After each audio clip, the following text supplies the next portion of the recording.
I am Fawad Alam. Welcome to my YouTube channel রকমারি শিক্ষা। তো আজকে আমরা যে লেসনটা নিব রসায়নের একটা গুরুত্বপূর্ণ বিষয় আছে কোয়ান্টাম সংখ্যা। তো প্রথমত জেনে নেওয়া যাক যে কোয়ান্টাম সংখ্যা কি। কোয়ান্টাম সংখ্যা হচ্ছে এমন একটি সংখ্যা যে সংখ্যার মাধ্যমে আমরা জানতে পারবো পরমাণুর ভিতরে বিদ্যমান ইলেকট্রন কোন শক্তি স্তরে আছে, শক্তি স্তরে কোন উপস্তরে আছে, ইলেকট্রনটি কি ঘড়ি কাঁটার দিকে ঘুরছে না বিপরীত দিকে ঘুরছে, এই সকল বিষয়গুলো আমরা জানতে পারবো। তো জেনে নেওয়া যাক কোয়ান্টাম সংখ্যা। একটা পরমাণুর ভিতরে সাপোজ আমি ধরলাম সোডিয়াম পরমাণু। সোডিয়াম পরমাণুর পারমাণবিক সংখ্যা হচ্ছে 11। এই সোডিয়াম পরমাণুর 11টি পারমাণবিক সংখ্যা, অর্থাৎ এর প্রোটন সংখ্যা হচ্ছে 11, আর প্রোটন সংখ্যা যতটি ঠিক ইলেকট্রন সংখ্যা থাকে ঠিক তত সোডিয়ামের ইলেকট্রন সংখ্যাও 11। তো আমরা যদি দেখি সোডিয়ামের প্রথম কক্ষপথে ইলেকট্রন থাকে 2টা, দ্বিতীয় কক্ষপথে ইলেকট্রন থাকে 8টা, 5, 6, 7, 8 এবং শেষ কক্ষপথে থাকে ইলেকট্রন 1টা। তো আমরা যদি জানতে চাই যে সোডিয়ামের 11তম ইলেকট্রনটি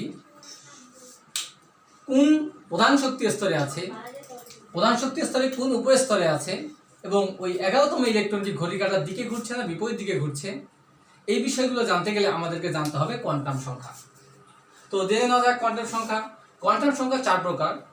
একটা হলো প্রধান কোয়ান্টাম সংখ্যা, যে প্রধান কোয়ান্টাম সংখ্যাকে n দ্বারা সূচিত করা হয়।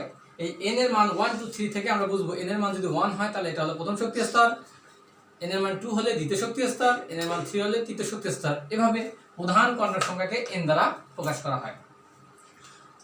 অপরদিকে আমরা দেখতে পাচ্ছি 2 নম্বর হলো সহকারী কোয়ান্টাম সংখ্যা। সহকারী কোয়ান্টাম সংখ্যা একে l দ্বারা সূচিত করা হয়। সহকারী কোয়ান্টাম সংখ্যা দ্বারা আমরা বুঝতে পারি যে কোনো ইলেকট্রন প্রধান শক্তি স্তরে কোন উপস্তর থেকে নিউক্লিয়াসের চারদিকে ঘুরছে। কোনো একটা ইলেকট্রন প্রধান শক্তি স্তরে কোন উপস্তর থেকে নিউক্লিয়াসের চারদিকে ঘুরছে সেটা আমরা যে কোয়ান্টাম সংখ্যার মাধ্যমে জানতে পারি সেটা হচ্ছে আমাদের সহকারী কোয়ান্টাম সংখ্যা। এরপর আসলো ম্যাগনেটিক কোয়ান্টাম সংখ্যা, একে n দ্বারা সূচিত করা হয়। তো ম্যাগনেটিক কোয়ান্টাম সংখ্যাটা, এই ম্যাগনেটিক কোয়ান্টাম সংখ্যা দ্বারা আমরা বুঝতে পারি যে কোনো একটা প্রধান শক্তি স্তরে কতগুলো উপস্তর আছে, অর্থাৎ উপস্তর অরবিটাল সংখ্যা আমরা ম্যাগনেটিক কোয়ান্টাম সংখ্যা দ্বারা নির্ণয় করতে পারি। এগুলো কিভাবে নির্ণয় করতে হয় আমি দেখাবো, ধারাবাহিকভাবে দেখাবো। এরপর আসলে স্পিন কোয়ান্টাম সংখ্যা। এই স্পিন কোয়ান্টাম সংখ্যা দ্বারা একে s দ্বারা সূচিত করা হয়। স্পিন কোয়ান্টাম সংখ্যা দ্বারা আমরা বুঝতে পারবো যে একটা ইলেকট্রন এটা ঘড়ি কাঁটার দিকে ঘুরছে না ঘড়ি কাঁটার বিপরীত দিকে ঘুরছে।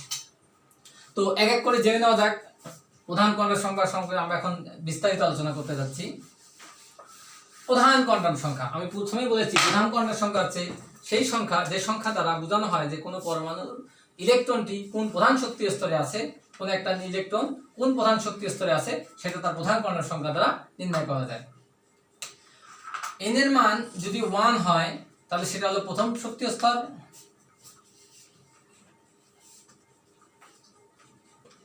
n এর মান 2 হলে দ্বিতীয় শক্তি স্তর, n এর মান 3 হলে তৃতীয় শক্তি স্তর, এরকম করে n এর মান 4 হলে চতুর্থ শক্তি স্তর। আবার আমরা জানি প্রথম শক্তি স্তর n এর মান 1 হলে এটাকে k দ্বারা প্রকাশ করা হয়, দ্বিতীয় হলে এটাকে l দ্বারা সূচিত করা হয়, তৃতীয় হলে m দ্বারা, এভাবে এর পরেগুলো যেগুলো আছে চতুর্থ হলে সেটাকে n দ্বারা, এভাবে চলতে থাকবে dot dot dot dot dot. তো এটা হলো প্রধান কোয়ান্টাম সংখ্যা। এরপর আমরা যাই সহকারী কোয়ান্টাম সংখ্যা।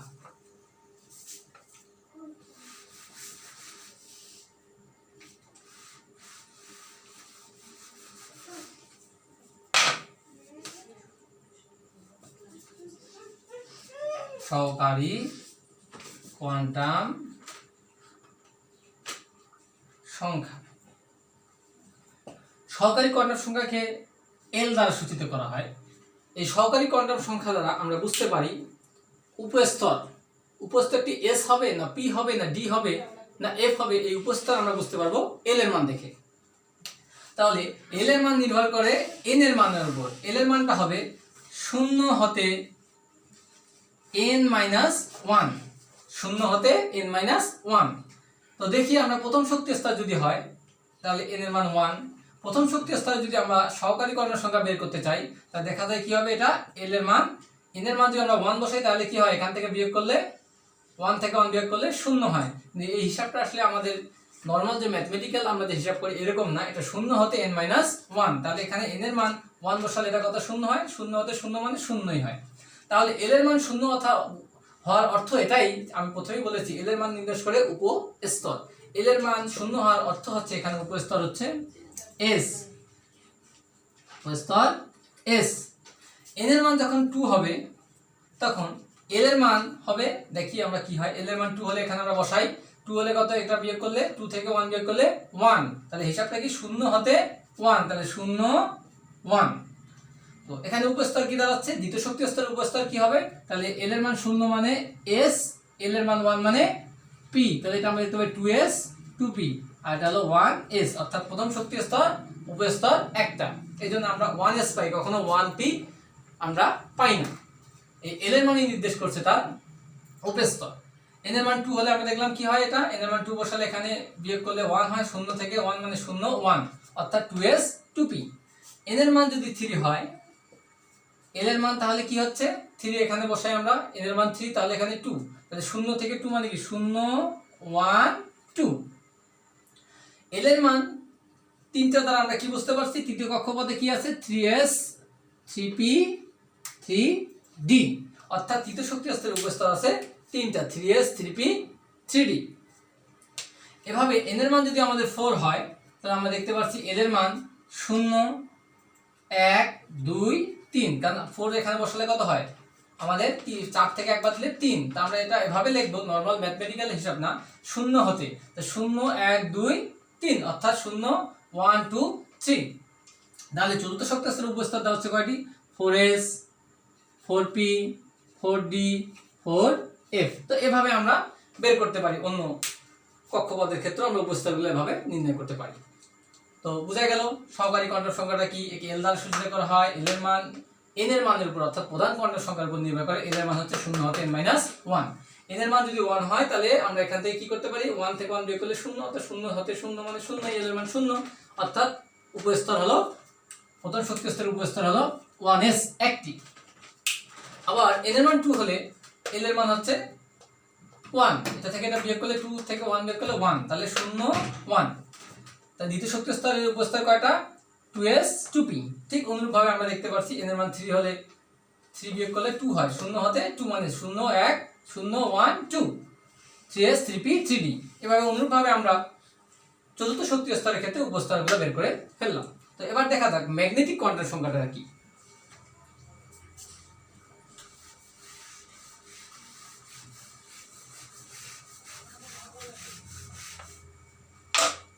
ম্যাগনেটিক কোয়ান্টাম সংখ্যা 3 নাম্বার।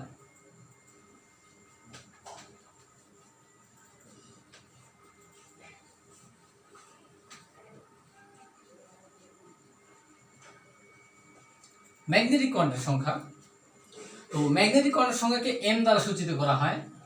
এই ম্যাগনেটিক কোয়ান্টাম সংখ্যার মানটা নির্ভর করে l এর সহকারী কোয়ান্টাম সংখ্যার উপর প্লাস মাইনাস l। এই কথার অর্থ হচ্ছে যে প্লাস l হতে 0 সহ মাইনাস l পর্যন্ত, এটা এই m এর মানটা, অর্থাৎ ম্যাগনেটিক কোয়ান্টাম সংখ্যা কি, ম্যাগনেটিক কোয়ান্টাম সংখ্যা বলতে আমরা বুঝবো যে চুম্বক ক্ষেত্রের প্রভাবে ইলেকট্রনের কক্ষপথের যে ত্রিমাত্রিক দিক বিন্যাস ঘটে, সেটা আমরা এই ম্যাগনেটিক কোয়ান্টাম সংখ্যা দ্বারা সূচিত করা হয়। ম্যাগনেটিক কোয়ান্টাম সংখ্যা থেকে আমরা আরেকটা বিষয় ধারণা পাই, সেটা হলো অরবিটাল সংখ্যা। অরবিটাল সংখ্যা আমরা ম্যাগনেটিক কোয়ান্টাম সংখ্যার মান দেখে আমরা নির্ণয় করতে পারি। তো দেখে নেওয়া যাক কিভাবে ম্যাগনেটিক কোয়ান্টাম সংখ্যা নির্ণয় করা যায়। n এর মান যদি 1 হয় তাহলে l এর মান 0, সেটা আমরা আগেই দেখেছি আগের ক্লাসে, যে আগের যেটা দেখলাম আমরা সহকারী কোয়ান্টাম সংখ্যা দেখলাম যে l এর মানটা নির্ভর করে n এর মানের উপর, 0 সহ n - 1, অর্থাৎ যখন n এর মান 1 হয় l এর মান 0। তাহলে l এর মান 0 হলে m এর মানটা দাঁড়াচ্ছে কি, আমরা যেহেতু m এর মান আমার l এর মানের উপর নির্ভরশীল, অর্থাৎ সহকারী কোয়ান্টাম সংখ্যার উপর নির্ভরশীল, প্লাস মাইনাস l, তাহলে আমরা লিখতে পারি কি প্লাস মাইনাস 0 মানে 0। m এর মান যেহেতু 0, এই 0 এর একটা ভ্যালু আছে এখানে, এই 0 অর্থে বোঝাচ্ছে যে প্রথম শক্তি স্তরে উপস্তর হবে s, l এর মান যেহেতু 0, কিন্তু একটাই মাত্র উপস্তর হবে, সেটা হলো 1s, অর্থাৎ অরবিটাল সংখ্যা। অরবিটাল সংখ্যা আমরা অরবিটাল সংখ্যা, তাহলে আমরা কি বললাম যে এম এর মান জয়টা হবে তার দ্বারা আমরা বুঝতে পারবো অরবিটাল সংখ্যা আমরা নির্ণয় করতে পারবো। এন এর মান যদি 2 হয়, এন এর মান 2 হলে অর্থাৎ দ্বিতীয় শক্তি স্তরে, তাহলে এল এর মান হবে কি আমরা নির্ণয় করতে পারছি সেটা যে এল এর মান নির্ণয় করে এন এর মানের উপর 0 থেকে n-1, কাজেই আমরা লিখতে পারি এটা কি হবে 0 1। তাহলে এল এর মান যখন 0 হবে তখন আমরা একটা এম এর মান পাবো, এল এর মান যখন 1 হবে তখন আমরা এক ধরনের এম এর মান পাবো। দেখি যখন এল ইকুয়াল 0 তখন এম ইকুয়াল 0, কারণ এম এর মান প্লাস মাইনাস এল 0, অর্থাৎ দ্বিতীয় শক্তি স্তরে 2s এখানে এম এর মান 0। আবার যখন এল ইকুয়াল 1 তখন এম ইকুয়াল হচ্ছে আমাদের প্লাস মাইনাস এল মানে হচ্ছে প্লাস 1 0 মাইনাস 1। তাহলে কি বুঝতে পারলাম দ্বিতীয় শক্তি স্তরে মোট এম এর মান কয়টা, এখানে এম এর মান একটা, আর এখানে এল এর মান যখন 0 হয় তখন এম এর মান একটা, এল এর মান যখন 1 হয় তখন এম এর মান 3টা। অর্থাৎ দাঁড়াচ্ছে কি অরবিটাল সংখ্যা কত হচ্ছে দ্বিতীয় শক্তি স্তরে মোট 1 2 3 4টা। দেখি এখানে তাহলে 2s আর হচ্ছে আমাদের 2p অরবিটাল সংখ্যা। অর্থাৎ আমরা যদি দেখি তাহলে দ্বিতীয় শক্তি স্তরে মোট অরবিটাল দাঁড়াচ্ছে কয়টা, এখানে হলো একটা আর এখানে হলো 3টা। তাহলে দ্বিতীয় শক্তি স্তরে মোট অরবিটাল হলো 4টা।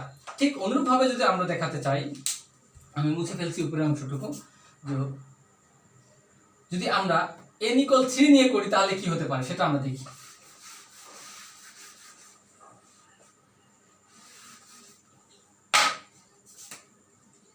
n = 3 মানে কি তৃতীয় শক্তি স্তরে l এর মান হবে আমাদের কত হয় আমরা জানি l এর মান n এর মানের উপর নির্ভর করে 0 থেকে n-1, অর্থাৎ কি 0 1 2। তাহলে l এর মান যদি হয় তাহলে l এর মান যখন 0, যখন l = 0 তখন আমাদের m হবে 0, কারণ m হচ্ছে l এর উপর নির্ভরশীল, অর্থাৎ সহকারী কোয়ান্টাম সংখ্যা প্লাস মাইনাস l। l যখন 1 তখন আমরা m পাই plus minus l, plus 1 0 minus 1। ঠিক অনুরূপভাবে আমরা l ইকুয়াল যখন 2 তখন আমরা m পাচ্ছি plus 2 plus 1 0 minus 2 minus 0 minus 1 minus 2। তাহলে আমরা দেখি যে তৃতীয় শক্তি স্তরে আসলে অরবিটাল সংখ্যা কয়টি।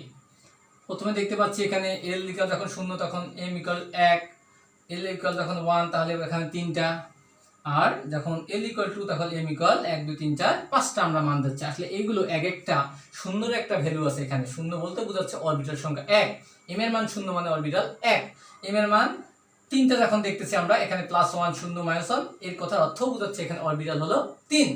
m এর মান যখন আমরা এখানে 5টা পেলাম তখন অরবিটাল, অর্থাৎ তৃতীয় শক্তি স্তরে আমরা দেখতে পারতেছি মোট অরবিটাল সংখ্যা হলো 9টা, মোট অরবিটাল সংখ্যা 9টা। তো এভাবে আমরা অন্যদের ক্ষেত্রেও চতুর্থ শক্তি স্তরে এরকম অরবিটাল সংখ্যা বের করতে পারবো। তো এ থেকে আমরা কি জানতে পারি, একটা তত্ত্ব আছে যে প্রতিটি পারমাণবিক অরবিটালে 2টা করে ইলেকট্রন থাকতে পারে। আমরা দেখলাম যে যখন n এর মান 1 হয় তখন সেখানে আমাদের m এর মান হচ্ছে 0, অর্থাৎ প্রথম শক্তি স্তরে অরবিটাল আছে একটা, ইলেকট্রন থাকতে পারে 2টা। পরবর্তীতে আমরা দেখলাম n এর মান যখন 2 তখন আমরা দেখলাম দ্বিতীয় শক্তি স্তরে অরবিটাল হলো আমাদের 4টা, তাহলে মোট 4টা অরবিটালে ইলেকট্রন থাকতে পারে 8টা। তৃতীয় শক্তি স্তরে আমরা দেখলাম n এর মান যখন 3 তখন m এর মান আমরা পাচ্ছি মোট 9টা, অর্থাৎ তৃতীয় শক্তি স্তরে মোট ইলেকট্রন থাকতে পারে 18টা। তো এই হলো কোয়ান্টাম সংখ্যা। এটা আরেকটা কোয়ান্টাম সংখ্যা আছে যেটা স্পিন কোয়ান্টাম সংখ্যা, যেটার মাধ্যমে আমরা জানতে পারবো যে আমাদের ইলেকট্রনটি ঘড়ির কাঁটার দিকে ঘুরছে না ঘড়ির কাঁটার বিপরীত দিকে ঘুরছে। তো একটা স্বভাবত ব্যাপার হচ্ছে যে ইলেকট্রন স্পিন কোয়ান্টাম সংখ্যা সেটা হলো 4 স্পিন কোয়ান্টাম সংখ্যা। স্পিন কোয়ান্টাম সংখ্যা, তো স্পিন কোয়ান্টাম সংখ্যা হচ্ছে যে ইলেকট্রন সেটা যদি ঘড়ির কাঁটার বিপরীত দিকে ঘুরে, ইলেকট্রনটা যদি ঘড়ির কাঁটার বিপরীত দিকে ঘুরে তাহলে সেটা এক ধরনের মান সহ করে, যে ইলেকট্রনটা ঘড়ির কাঁটার দিকে ঘুরে তাহলে সেটা আরেক ধরনের মান সহ করে। স্পিন কোয়ান্টাম সংখ্যাকে s দ্বারা সূচিত করা হয়, s এর মান দেওয়া হয় +12 এবং -12। ইলেকট্রন যখন ঘড়ির কাঁটার বিপরীত দিকে ঘুরবে তখন হবে +12, ইলেকট্রন যখন ঘড়ি কাঁটার দিকে ঘুরবে তখন হবে মাইনাস হাফ। এই স্পিন কর্নার সংখ্যা দ্বারা আমরা বুঝতে পারি যে ইলেকট্রন কোনো পরমাণু নিউক্লিয়াসকে কেন্দ্র করে সে ঘড়ি কাঁটার দিকে ঘুরছে না বিপরীত দিকে ঘুরছে, সেটা আমরা স্পিন কর্নার সংখ্যা দেখেই বলতে পারি। তো স্বভাবতই ইলেকট্রন ঘড়ি কাঁটার বিপরীত দিকে ঘুরে। এই জন্য যখন কোনো কক্ষপথে অর্থাৎ কোনো অরবিটালে যখন ইলেকট্রন প্রবেশ করে সেটা ঘড়ি কাঁটার বিপরীত দিকে অর্থাৎ স্পিন কর্নার সংখ্যা আমরা প্লাস হাফ দিয়ে ধরি। তো এই ছিল কোয়ান্টাম সংখ্যা। ধন্যবাদ আমার ভিডিও দেখার জন্য। যদি ভালো লাগে আমার চ্যানেলটি সাবস্ক্রাইব করুন, আমার ভিডিওকে লাইক দিন, বেশি বেশি করে শেয়ার করুন। এই লকডাউন পরিস্থিতিতে যাতে ঘরে বসেই আমরা রসায়নের এই গুরুত্বপূর্ণ বিষয়গুলো শিখতে পারি। ধন্যবাদ।